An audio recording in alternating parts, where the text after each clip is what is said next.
Namo tassa bhagavato arahato samma sambuddhassa. Namo tassa bhagavato arahato samma sambuddhassa. Namo tassa bhagavato arahato samma sambuddhassa.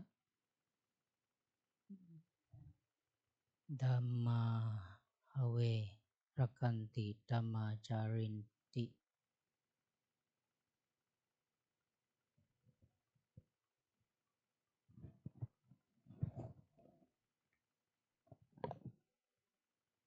First time, how are you everybody?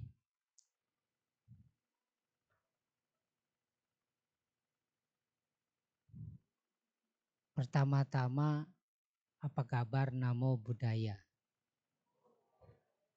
Ini yang pertama saya duduk di sini.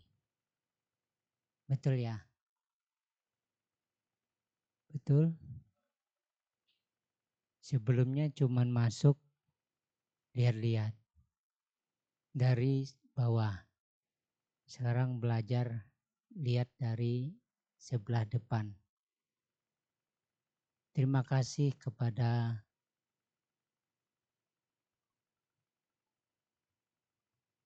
pengurus wihara yang telah memberi kesempatan. Saya biasa mainnya di kampung.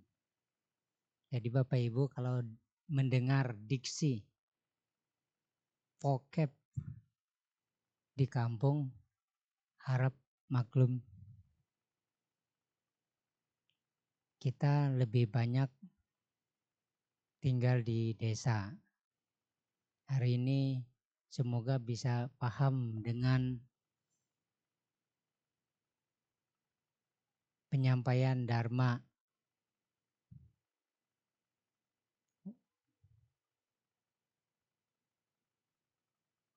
Bapak Ibu, pertanyaan selanjutnya bukan apa kabar. Apakah Bapak Ibu berbahagia belajar Dharma? Serius? Apakah Anda senang belajar Buddha Sasana? Sudahkah mendapat manfaat dari Dhamma? Sudah. Minimal 5%, 1 sendok uyah. Tahu uyah? Uyah itu bahasa kampung saya yang rasanya asin. Di sini sama enggak? Sama ya. Belajar Dhamma itu dalam Anguttara Nikaya disebutkan seperti rasa Mahasamudra hanya satu. Rasanya saya pernah cicipi air laut di Kalimantan asin. Coba yang di Jawa juga sama, asin. Begitu juga, apa rasa dari Dhamma? Pernah nggak dengar rasa dari Dhamma? Bahasa palinya wimutti. In English, freedom. Kebebasan. Bebas dari tekanan yang namanya beban. D-U-K-K-H-A. Walaupun prosentasinya kecil, itu sudah enak, nyaman. Apalagi kalau 100% bebas. Pripun kalau sudah bebas arahat. 100% itu arahat. Kalau yang pertama itu Sotapati.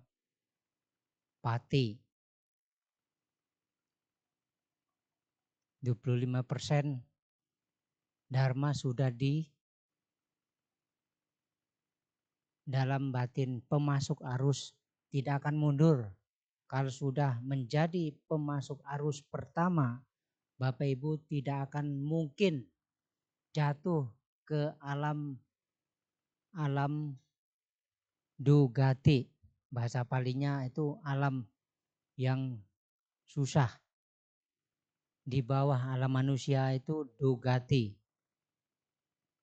Dijamin Bapak Ibu dalam agama Buddha. Bukan lagi selamat, tapi terbebas dari penderitaan.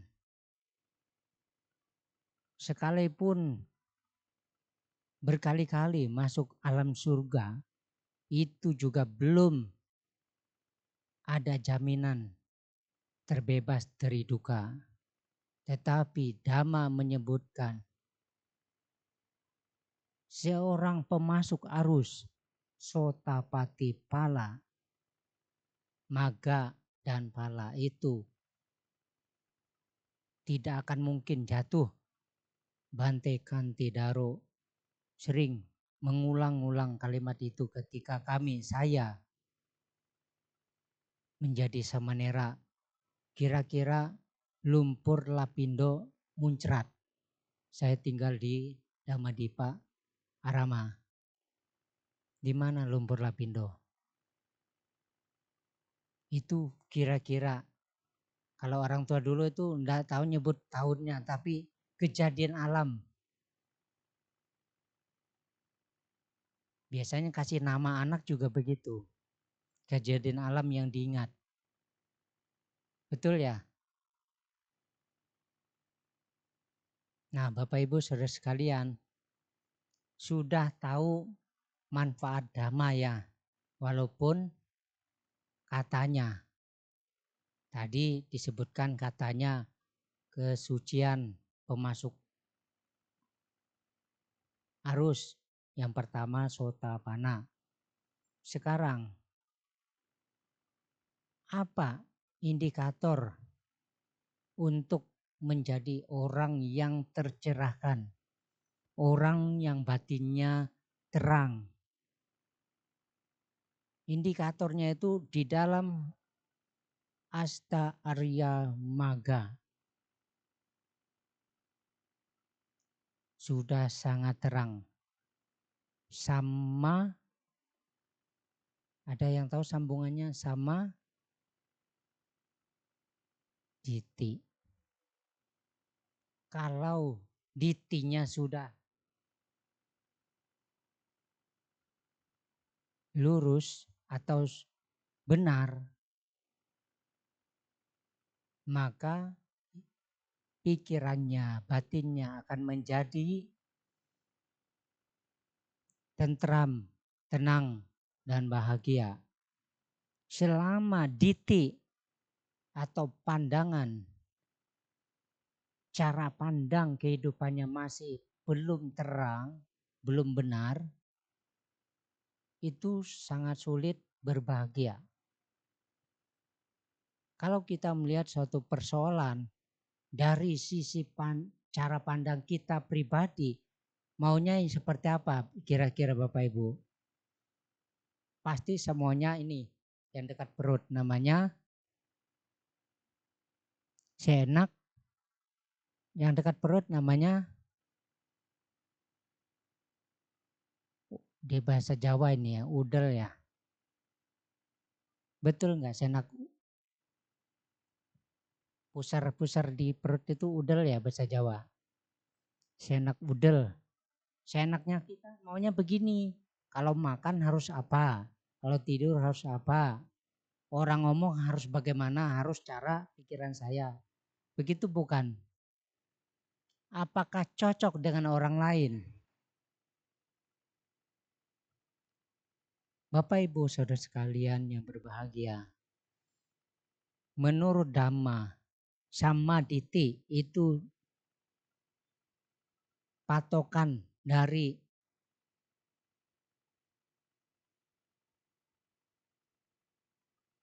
cara pandang untuk memilih apa yang mengantar pada kebahagiaan.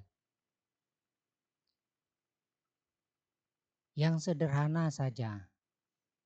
Kalau kita semua tidak sama pengalaman batinnya, ada yang masih muda, ada yang masih maaf kekanak-kanakan bahasa umumnya. Dan ada yang sudah matang, mature, dewasa. Nah, yang pandangan dharma itu adalah yang dewasa. Melihat segala sesuatu dengan sempurna. Bukan dari satu sisi saja.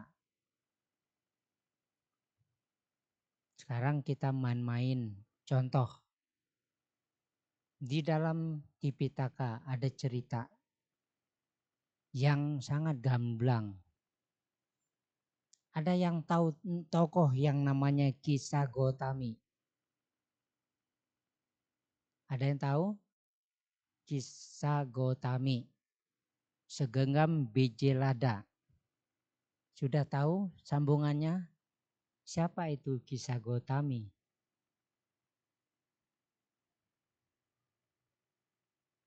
Kisah Gotami, seorang ibu yang kehilangan anaknya. Stres, pusing, hampir gila. Datang kepada Sang Buddha, Bante, bisa enggak bikin anak saya hidup? Of course, bisa. Gembira, girang Kisah Gotami. Gimana Bante caranya? Carilah biji lada di rumah-rumah keluarga yang tersedia.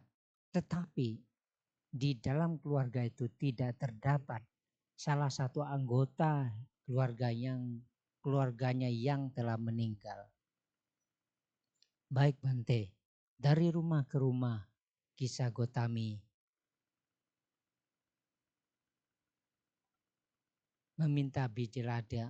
Tetapi ketika ditanya apakah ada anggota keluarganya yang telah meninggal, dan hampir semuanya menyatakan sudah terjadi. Dari kesekian banyak jawaban itu membuka pikiran Kisah Gotami. Akhirnya dia bisa menerima kehilangan anaknya. Ini satu Kisah Gotami. Cerita yang lain ada kata kuncinya, Ibu Patacara.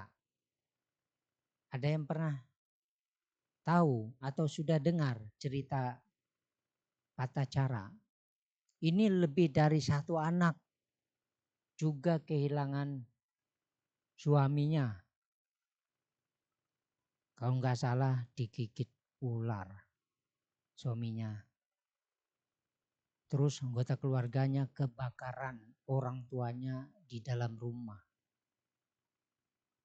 Ini betul-betul gila si Patacara ini. Untungnya ketemu Sang Buddha dan lumayan cepat langsung melihat Dharma. Ini cerita yang sulit. Sekarang cerita yang tidak sulit, tetapi juga buah karma yang buruk. Ada nama Arahat Upalawana Teri. Sudah pernah tahu siapa ini? Arahat Upalawana Teri. Ini adalah Aga Sawika Sangga Bhikkhuni. Kalau Sangga Bhikkhu, Aga Sawaka adalah Bante Moggallana dan Arahat Bante Sariputta. Arahat Upalawana Teri ini disukai oleh seseorang. Dan maaf, bukan cuma disukai tapi dikejar, mau dilecehkan atau diperkosa. Karena Upalawana Teri ini seorang arahat, karma tidak menunggu nanti. Ini kekuatan yang sangat nomor wahid. Karma buruk yang tidak menunggu nanti. Sama seperti kalau Sang Buddha menerangkan satu suta kepada seseorang, itu karma baiknya berbuah langsung. Bisa langsung menjadi seorang arahat. Tanpa bermeditasi sesungguhnya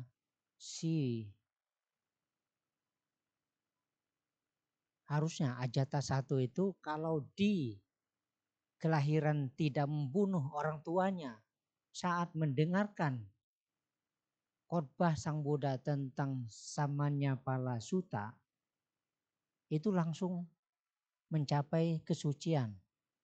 Tetapi karena karma buruknya yang telah dilakukan, membunuh orang tuanya, yaitu Raja Bimbisara, maka tidak muncul buah kebajikannya itu. Walaupun Sotapana tidak bisa. Karena kekuatan karma buruk yang sangat besar. Berbeda dengan seperti kondanya. Arahat pertama mendengar satu kalimat, segala sesuatu ada sebabnya. Dari sebab itu menghasilkan akibat. Hanya dengan kalimat yang pendek seperti itu kira-kira Bante Kondanya mengalami fenomena batin dengan rangkaian penjelasan Catari Arya Sacani. 4 kesunyatan mulia yang kita sebut Dhammacakka Pawatana, sutanya tuh. Nah, ini adalah contoh-contoh Dharma bisa mengubah cara pandang batin makhluk. Ketika Sang Buddha bangkit dari tidur, bermeditasi di pagi hari, itu biasa Sang Buddha melakukan Maha Karuna Samapati. Hari ini siapa makhluk yang sudah siap mencapai Dhamma Caku atau pemasuk arus. Dhamma Caku artinya melihat mata Dhamma. Bapak Ibu Saudara sekalian, tadi Bante sudah sampaikan tentang contoh kisah Gotami. Lalu Upalawana. Sekarang kita masuk ke zaman kita saja. Zaman Sang Buddha tuh jauh banget. Ini bapak-bapak senang bawa mobil kalau pergi jauh biasanya kemana? Ada yang senang main ke daerah-daerah yang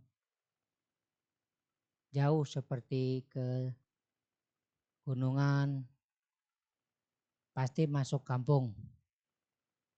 Nah, kalau masuk kampung, bapak-bapak kan ada rintangan. Kalau di satu tempat itu saya pernah ngalami rintangannya apa? Kerbau menuhi jalan. Kita tidak bisa jalan, antri. Saya lupa di mana daerahnya banyak kerbau ketika saya dalam perjalanan ke suatu daerah. Nah itu kerbau pasti kita remnya pakem ya, gak bisa ngegas lagi. Nah bagaimana kalau bawa mobil enak-enak, biasa ayam sudah di pinggir kanan apa kiri, kita mobil dia mau nyebrang, pernah lihat atau mengalami tidak? Ayam terus apa lagi? Wah kalau kambing di tol pernah diinjak, wah saya lihat karma buruk saya ini. Bukan kambingnya yang karma buruk, saya melihat juga karma buruk. Fenomena yang buruk, Bante Jayamedo itu bilang sama Bante, tuh meditasi di Swedagon, bagus loh Bante bisa lihat makhluk cantik. Iya, saya bilang cantik tapi ada calingnya.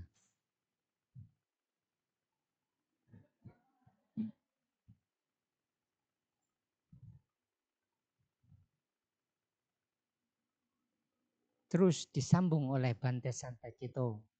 Betul Bante, kalau kita melihat fenomena sekalipun itu bukan pengalaman langsung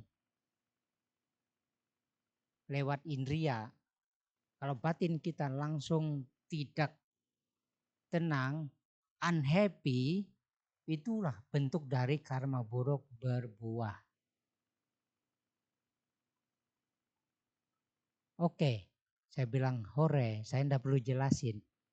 Sudah ada ahlinya yang menyampaikan.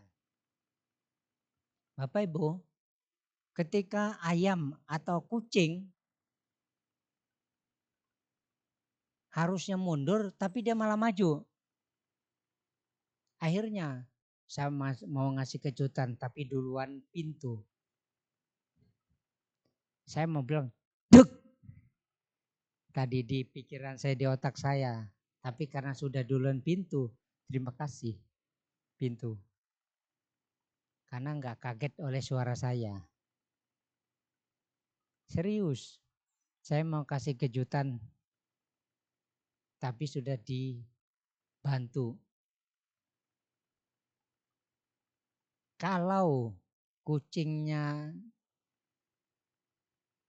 terbentur kira-kira still alive or isi urip? Apa ora? Masih hidup apa tidak? Tidak ya. Kita gambling aja ya. Nggak taruhan. Cuman ngomong aja. Taruhan. Nggak pakai duit. Kira-kira kalau sudah bunyi duk gitu. Hidup atau tidak? 100%? Terima kasih. Setuju. Kayaknya. Kenapa? Ada yang mundur atau putar balik. Atau langsung tinggalkan aja. Perlu tidak lihat. Tadi sudah mati. Make sure, pastikan. Perlu tidak? Enggak ya. Tapi ada orang yang mau tahu. Karena katanya itu makhluk istimewa.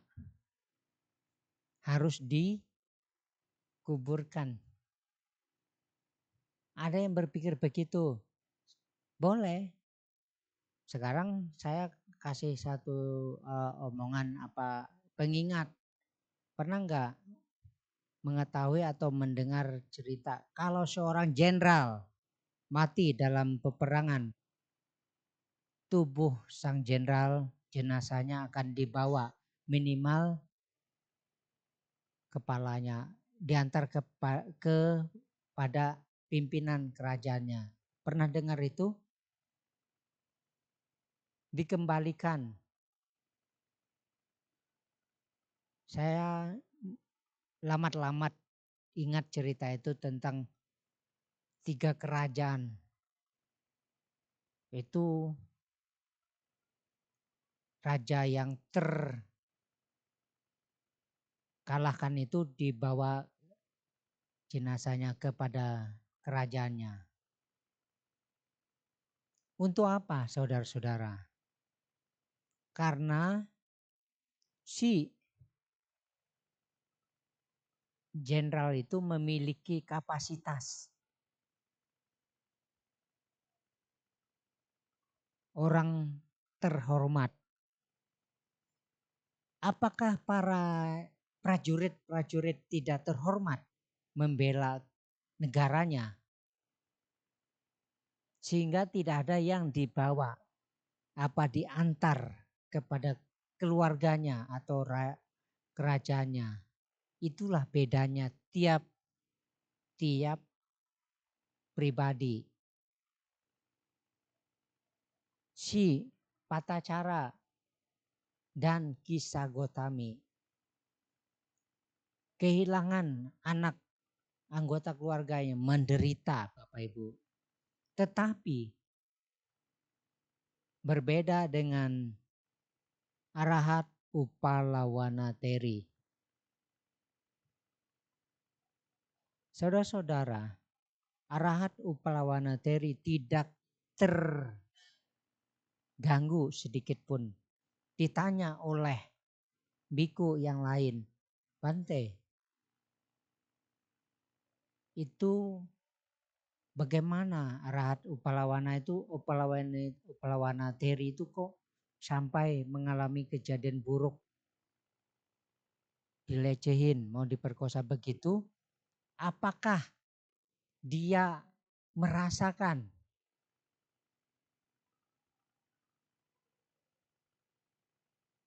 sebagai sama seperti pada umumnya umat manusia?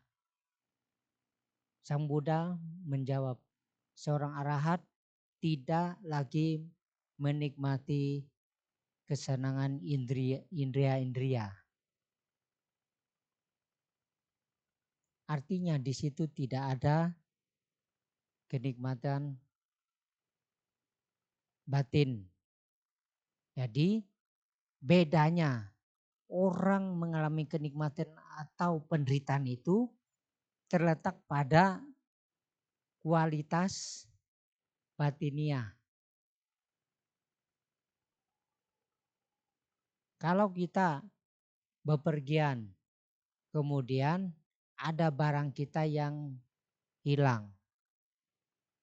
Bapak Ibu, kalau kehilangan itu masih nempel di kepala kita, itu kira-kira rasanya bagaimana?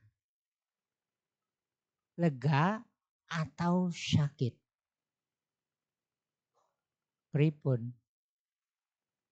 Piye? Di kampung saya gampang jelaskan itu. Bapak Ibu tahu ban dalam motor atau mobil? Namanya apa? Karet. Yang hitam itu yang dijadikan tali ngikat barang. Nah kalau karet tali itu diikat di kepala. Atau ada senter di kepala. Pernah pakai? Atau pernah lihat? Pakai selama, kalau di sini Bandung ya. Tapi kalau begini yang ada tandanya sini ya. Kalau dia seorang jenderal ya. Tuh di film Sun Gokong itu siapa namanya? Panglima Tian Feng ya. Di sini kan ada ikat seorang dewa ya. Nah kalau kita ikatnya itu tali karet, gimana rasanya? Kalau seorang jenderal itu punya penghargaan. Kalau kita punya bukan penghargaan tapi kesakitan. Sakit enggak kalau karet diikat di kepala? Enggak usah karet, tali tambang saja diikat. Agak lama. Nah begitu juga kalau kita masih mengikat pikiran kita melekat pada penderitaan. Ada orang yang senang menerima bukan menerima, tetapi mempertahankan, membiarkan dirinya sedih atau merasa kehilangan yang berlarut-larut. Saya waktu lihat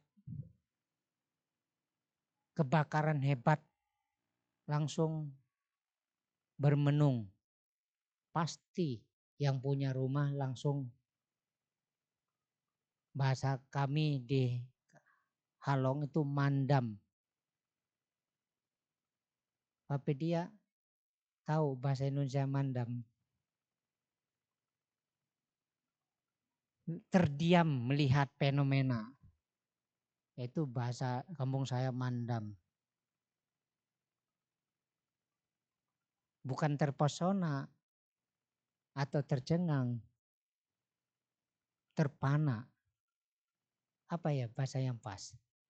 Tolong dibantu apa bahasa di sini? Gak bisa apa-apa. Sok boleh kaget.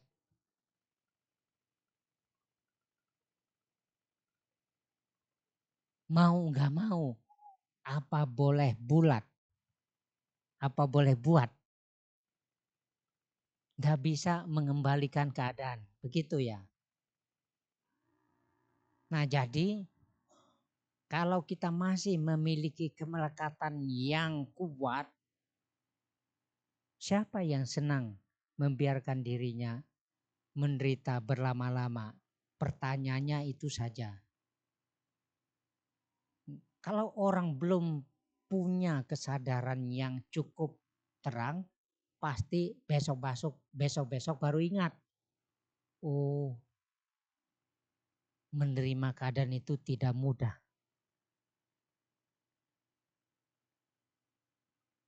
Dengan pengetahuan yang banyak,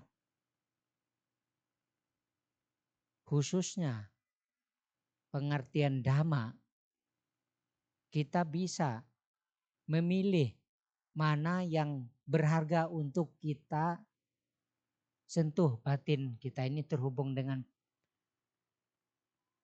pemikiran apa?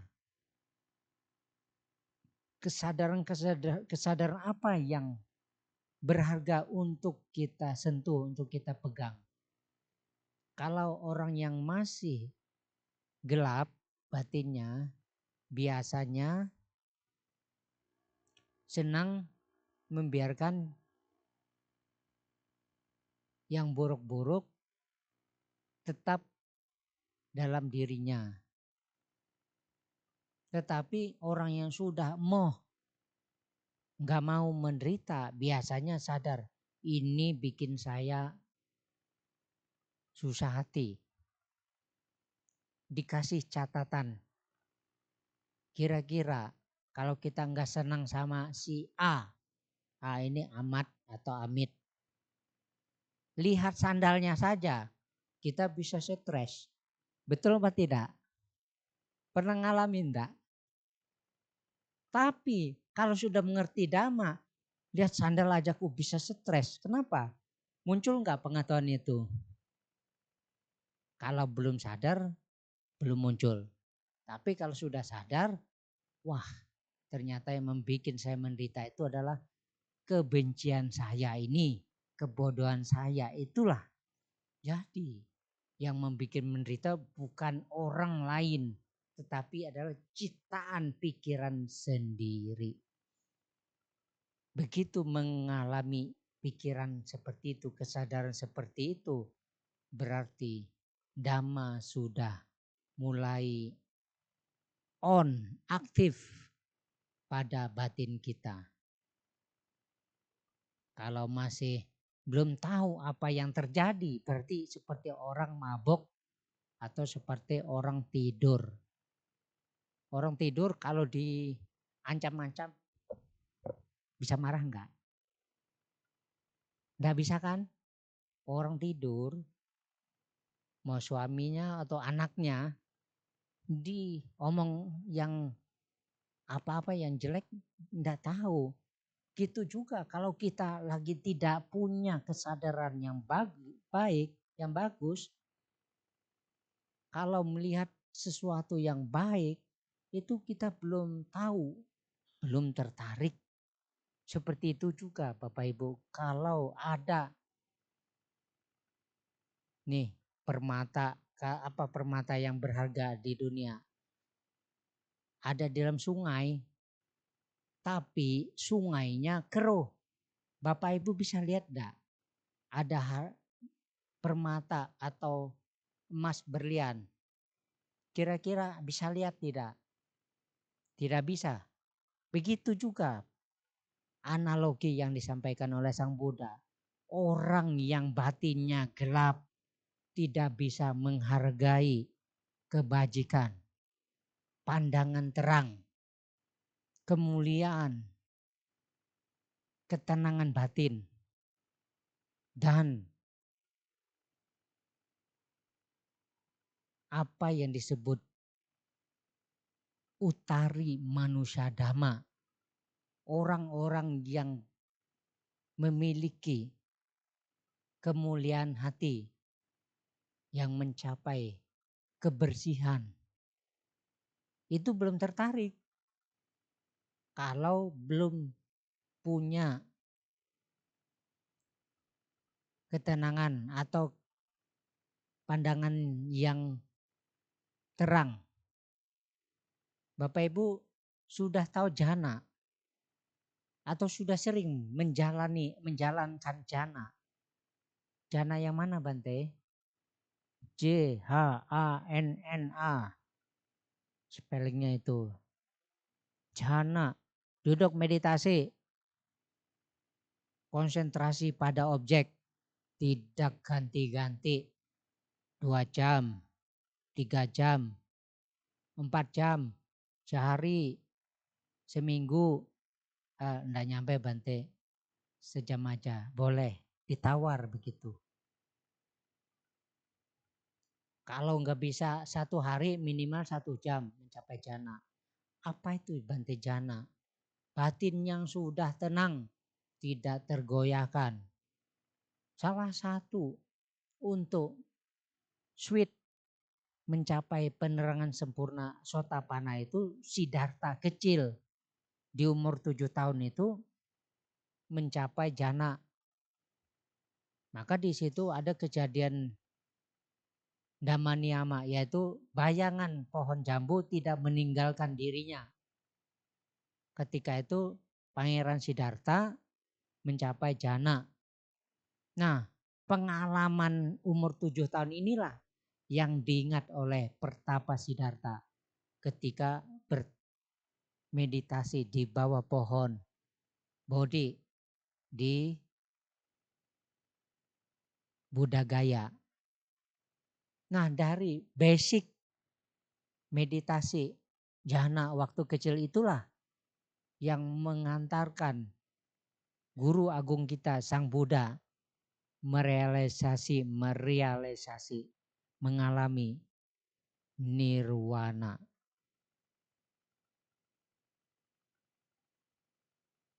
Nibbana. Saya ditanya Bante, nirwana di mana? Saya pusing jawab kalau betul. Karena apa? Yang nanya juga nggak benar. Bertanyanya maksudnya. Terpaksa saya jawab itu ke Bante Subala, ke Ciapus, jangan sampai belok kiri saya bilang. Ada residennya. Kalau di Jawa Barat. Kalau di Lampung, belok kanan itu diskotik nirwana.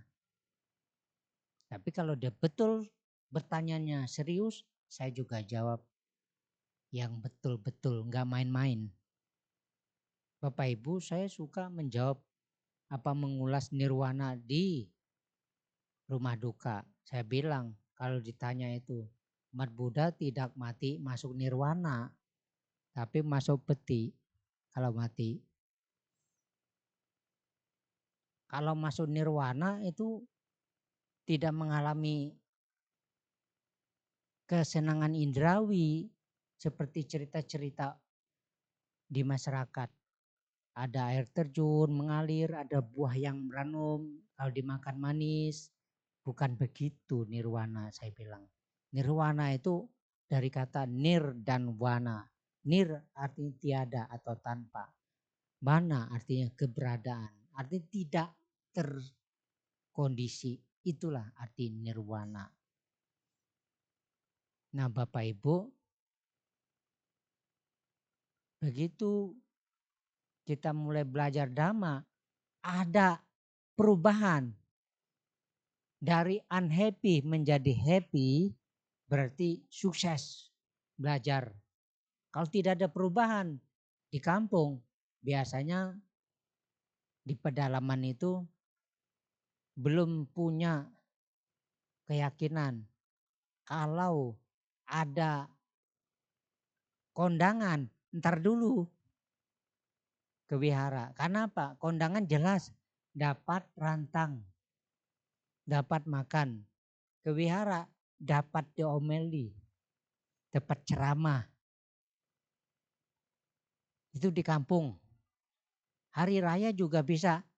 Pending Bante, cancel.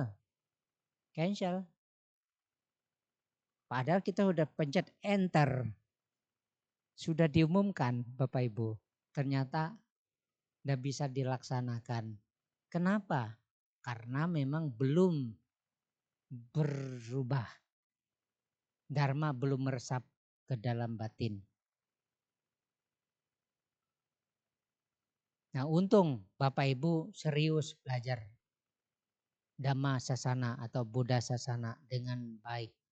Sehingga tidak perlu sampai sebulan seperti lagunya Jaja Miharja. Aduh. Kalau sakit kan gitu, aduh. Betul gak? Nanti kalau sudah belajar Dhamma bukan aduh lagi. Ternyata begitu. Kira-kira begitu mungkin ekspresinya. Saya harap penyampaian cerita saya hari ini, kisah Gotami, Patacara, Bikuni Upalawana, dan bapak-bapak yang nginjak bunyi duk nggak jadi ganti pintu terbuka nggak dilupakan. Semoga bermanfaat bagi kita semua. Semoga semua makhluk berbahagia.